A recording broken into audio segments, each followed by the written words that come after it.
So let's do the same thing again with pudding. So these guys are a lot more challenging because their faces are slightly squashed in. It means you've got less access to those back teeth. All right, so let's go again.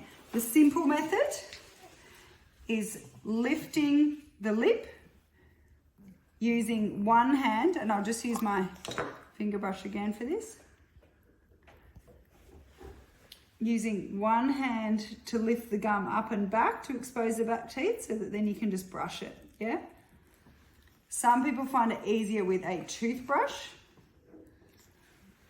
Again, one hand, lift the gum up and back, and the other hand brushing. If you want to get the lower teeth, I find it easier to put my finger between the gums, between the jaws, and then I just do the same trick. Or if that's too tricky, again, what we were doing before, just lift the lip and you feel your way, yeah? Just feel the teeth.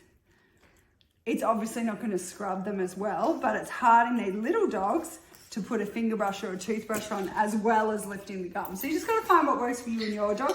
But as we say, something is better than nothing. Just give it a go.